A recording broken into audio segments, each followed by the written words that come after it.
જય અંબે, જય શ્રી કૃષ્ણ મિત્રો. કુમુસ કિચનમાં તમારું સ્વાગત છે. તો ફ્રેન્ડ્સ, આજની મારી રેસિપી છે મટર પનીર ભુરજી. સાંજ માટે કંઈક ટેસ્ટી ખાવાનું મન થયું હોય અને એમ પણ હોય કે ચલો કંઈક એવી રેસિપી બનાવીએ જે ફટાફટ બની જાય, તો આ 10થી 12 મિનિટમાં જ બની જતી રેસિપી છે. તો આજે આપણે આ મટર પનીર ભુરજી એકદમ રેસ્ટોરન્ટ સ્ટાઇલ બનાવીશું. તો ફ્રેન્ડ્સ, ચાલો આપણે સ્ટાર્ટ કરી દઈએ. એક પેનમાં બે ટેબલ સ્પૂન તેલ અને 2 ટેબલ સ્પૂન જેટલું બટર લીધેલું છે. તો આપણે તેને ગરમ થવા દઈશું અને તેમાં 1 ચમચી જીરું નાખી અને સોતે કરીશું. ત્યારબાદ આપણે એમાં તમાલપત્ર અને એક સૂકું લાલ મરચું એડ કરીશું. મરચું અને તમાલપત્રને આપણે 1 મિનિટ માટે સોતે કરી લઈશું અને તેમાં 1 કપ ઝીણી સમારેલી ડુંગળી એડ કરીશું અને તેને બરાબર સોતે થવા દઈશું. ડુંગળીનો કલર ચેન્જ થાય ત્યાં સુધી તેને સોતે કરવાની છે અને ત્યારબાદ આપણે તેમાં 3 ઝીણા સમારેલા ટામેટાં એડ કરીશું અને આદું, મરચાં અને લસણને પણ ઝીણા સમારેલા એડ કરીશું. અડધી ચમચી મીઠું નાખીને બધી જ વસ્તુને સારી રીતે મિક્સ કરી દઈશું અને ઢાંકીને 2થી 5 મિનિટ સુધી ટામેટાં સોફ્ટ થાય ત્યાં સુધી કૂક થવા દઈશું. 4થી 5 મિનિટ પછી જોઈશું તો આપણી ગ્રેવી એકદમ કૂક થઈ ગઈ છે અને એને બરાબર મિક્સ કરી લઈશું અને હવે તેમાં આપણે 1 ટેબલ સ્પૂન જેટલું બેસન એડ કરીશું. બેસન એડ કર્યા પછી બેસનને સારી રીતે મિક્સ કરી દઈશું અને ઢાંકીને બેસનને 2 મિનિટ માટે કૂક થવા દઈશું. 2 મિનિટ પછી જોઈશું તો આપણું બેસન ગ્રેવી સાથે એકદમ મિક્સ થઈ ગયું છે અને એકદમ સારી રીતે ચડી ગયું છે. હવે તેમાં આપણે મસાલા એડ કરીશું.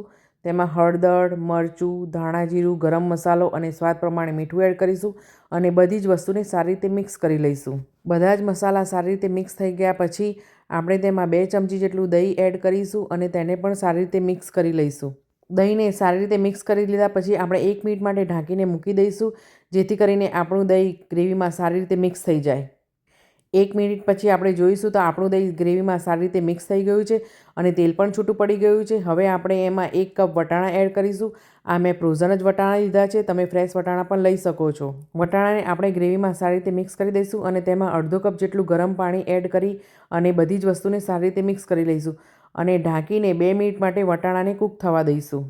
તો 2 મિનિટ પછી આપણે જોઈશું તો આપણા વટાણા સારી રીતે કૂક થઈ ગયા છે અને તેમાંથી તેલ પણ છૂટું પડી ગયું છે અને બધી જ વસ્તુ સારી રીતે મિક્સ થઈ ગઈ છે. તો હવે આપણે તેમાં પનીર એડ કરીશું. અહીંયા આપણે 200 ગ્રામ જેટલું પનીર લઈશું અને જેને મેં છીણીને લીધેલું છે.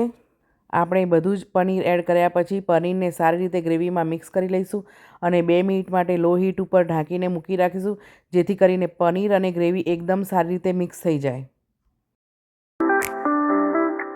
આ સબ્જીમાં મેં 3/4 કપ જેટલા ગરમ પાણીનો યુઝ કર્યો છે. તો ગરમ પાણી યુઝ કરવાથી સબ્જીનો કલર એવો જ જળવાઈ રહે છે. તો ફ્રેન્ડ્સ, જ્યારે પણ તમે કોઈ ગ્રેવીવાળી સબ્જી બનાવો તો તેમાં ગરમ પાણીનો જ યુઝ કરજો, તો તમારી સબ્જીનો કલર એવો જ જળવાઈ રહેશે અને ટેસ્ટી પણ બનશે. તો 2 મિનિટ થઈ ગઈ છે, તો ચાલો હવે આપણે સબ્જી જોઈ લઈએ. વાવ, સરસ સબ્જી થઈ ગઈ છે. એમાં તેલ પણ છૂટું પડી ગયું છે. હવે તેમાં આપણે ક્રીમ નાખીશું. હવે આપણે તેમાં કસૂરી મેથી, ગરમ મસાલો, 1 ચમચી બટર અને અડધી ચમચી જેટલી શુગર એડ કરીશું. શુગર એડ કરવાથી પંજાબી સબ્જીનો ટેસ્ટ એકદમ વધી જાય છે. હવે આપણે બધી જ વસ્તુને સારી રીતે મિક્સ કરી દઈશું અને 1 મિનિટ માટે ઢાંકીને કૂક થવા દઈશું. તો 1 મિનિટ પછી જોઈશું તો આપણી સબ્જી થઈ ગઈ છે. તેમાંથી તેલ પણ છૂટું પડી ગયું છે અને વાહ, શું સરસ સ્મેલ આવી રહી છે. હવે આપણે તેમાં થોડા લીલા ધાણા એડ કરીશું અને પછી બધી જ વસ્તુને સારી રીતે મિક્સ કરી દઈશું.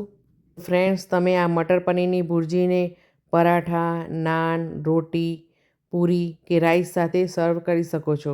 તો ફ્રેન્ડ્સ, 10થી 12 મિનિટમાં જ બની જતી આ રેસિપી છે અને જ્યારે પણ કોઈ રેસ્ટોરન્ટમાં જઈને ખાવાનું મન ના હોય તો ઘરે પણ તમે આવી સરસ ટેસ્ટી સબ્જી બનાવી શકો છો. તો ફ્રેન્ડ્સ, તમે મારી આ રેસિપી કયા સિટીમાંથી જોઈ રહ્યા છો તે મને કોમેન્ટ કરીને જરૂરથી જણાવજો અને તમને જો મારી આ રેસિપી ગમી હોય તો તમે ઘરે જરૂરથી ટ્રાય કરજો. સાંજના ડિનર માટે આ બેસ્ટ ઓપ્શન છે અને ફક્ત 10થી 12 મિનિટમાં જ બની જાય છે. તો આમાં તમે મટરની જગ્યાએ તમે કેપ્સિકમનો પણ યુઝ કરી શકો છો. તો ફ્રેન્ડ્સ, બધી જ ઇન્ગ્રીડિયન્ટ્સનું મેજરમેન્ટ મેં આ વિડીયોમાં આપેલું છે, તો તમે જરૂરથી ટ્રાય કરજો. મેં તો આજે ડિનરમાં મટર પનીર ભુરજી બનાવી છે. તમે ડિનરમાં શું બનાવ્યું છે તે મને ચોક્કસથી જણાવજો. તૈયાર છે આપણી મટર પનીર ભુરજી, જેને મેં પરાઠા, છાશ, પાપડ, ડુંગળી સાથે સર્વ કર્યું છે. તો જોતાં જ મોંમાં પાણી આવી જાય એવી સબ્જી બની છે. તો ફ્રેન્ડ્સ, તમે ચોક્કસથી ટ્રાય કરજો. તો તૈયાર છે આપણી મટર પનીર ભુરજી.